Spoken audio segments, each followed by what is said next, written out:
Assalamualaikum warahmatullahi wabarakatuh. Perkenalkan saya Anya Zofia dengan NIM K1223013 dari kelas A akan menjelaskan terkait implementasi implikator dalam pragmatik pada kehidupan sehari-hari yang akan dibantu oleh penjelasan teori oleh Bapak Rohmadi.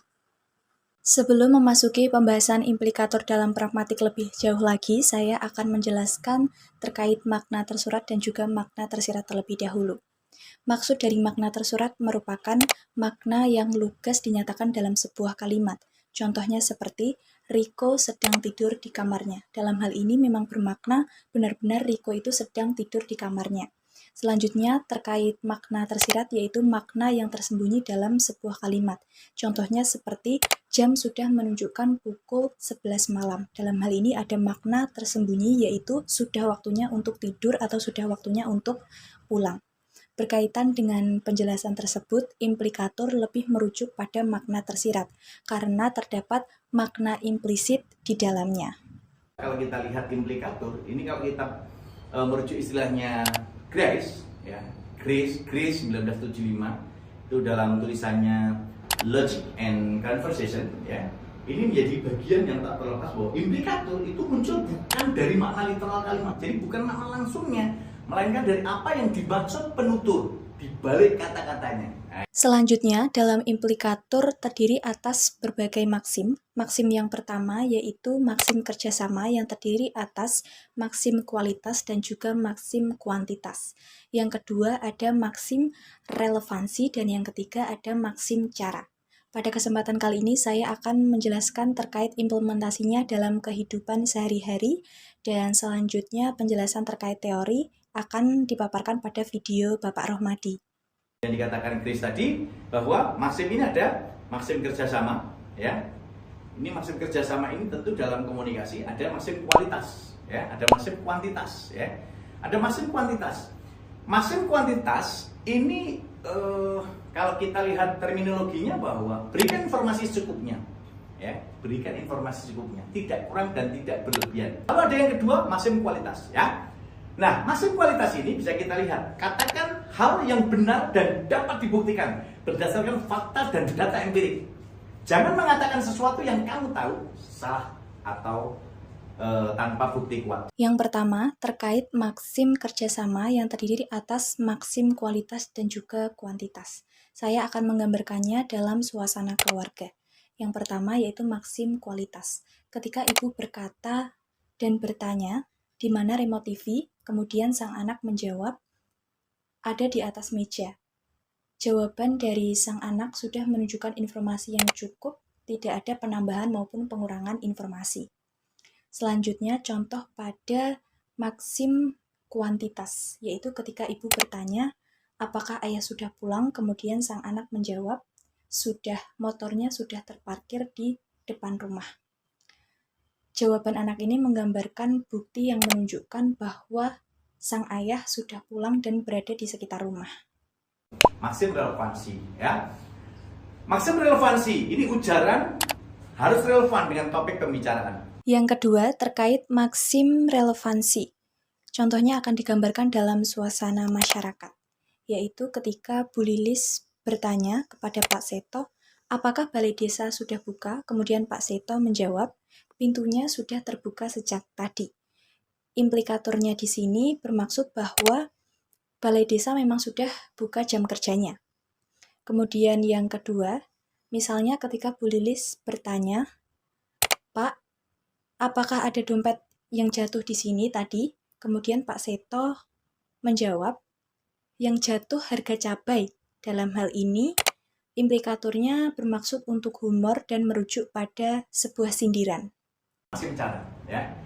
Ujaran yang harus jelas, tidak ambigu dan teratur, ya. Yang ketiga adalah maksim cara, akan digambarkan contohnya di sekolah, yaitu misal ketika Rani bertanya kepada Cindy di manakah tugasnya dikumpulkan, kemudian Cindy menjawab di ruang guru meja Bu Nuri. Dalam hal ini, jawaban tersebut sudah jelas dan tidak ambigu bahwa memang benar tugasnya dikumpulkan di meja Bu Nuri yang ada di ruang guru. Ini menjadi salah satu bagian upaya kita untuk bisa melihat ketika maksim itu dilanggar. Contoh begini, ya.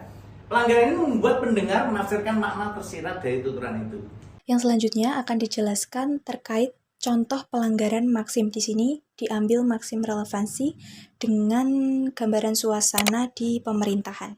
Contohnya ketika seseorang menanyakan pendapat kepada pimpinan, yaitu bagaimanakah menurut Bapak terkait rancangan kebijakan ini. Kemudian sang pimpinan menjawab format dokumennya sudah rapi. Dalam hal ini sebenarnya kebijakan masih dirasa kurang maksimal, namun pimpinan berusaha untuk tetap sopan dalam menyampaikan responnya dengan mengaitkan di luar substansi kebijakan. Selanjutnya akan dijelaskan terkait implementasi jenis-jenis implikator yang dimana jenisnya ada dua, yaitu implikator secara umum dan implikator secara khusus. Namun sebelumnya teori akan dijelaskan terlebih dahulu oleh Bapak Romadi.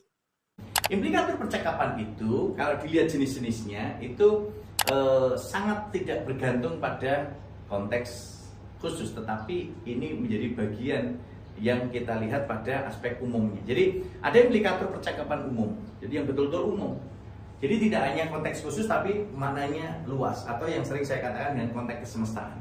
Ya, jadi konteks kesemestaan ini menjadi salah satu bagian bagaimana kita bisa melihat konteks berdasarkan apa yang dilihat, didengar, dirasakan, didiskusikan, dikontradiksikan, dikritisi dan disayangi. Ya. Yang pertama terkait contoh implementasi implikator secara umum dapat dilihat pada situasi percakapan di kelas ketika guru menanyakan siapa saja yang sudah mengumpulkan tugas.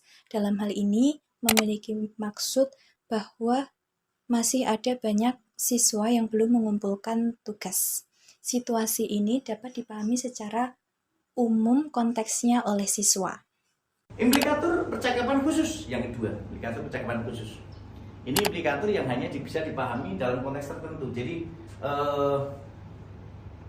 konteksnya harus paham antara penutur dan non-tutur. Selanjutnya, terkait contoh implementasi implikator secara khusus dapat dilihat pada situasi persidangan, yaitu tanda ketukan palu sidang sebanyak 1 atau 2 atau 3 itu memiliki maksud masing-masing yang hanya dipahami oleh ahli hukum atau orang yang terlibat dalam persidangan. Baik, berdasarkan beberapa contoh implementasi implikator dalam pragmatik dalam kehidupan sehari-hari, dapat disimpulkan bahwa implikator itu memiliki karakteristik yang satu bersifat implisit, yaitu memiliki maksud tertentu yang tersembunyi.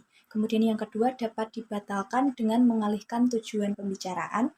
Yang ketiga yaitu sesuai dengan konteks atau situasi ketika tuturan tersebut berlangsung. Yang keempat yaitu dapat dipahami maknanya oleh penutur maupun mitra tutur dengan latar belakang yang sama, kemudian merupakan hasil penalaran berdasarkan konteks yang terjadi. Sekian itu tadi penjelasan terkait implementasi dan teori implikator dalam pragmatik pada kehidupan sehari-hari. Semoga setelah mempelajarinya dapat mengantarkan kita semua untuk lebih memahami satu sama lain. Terima kasih. Wassalamualaikum warahmatullahi wabarakatuh.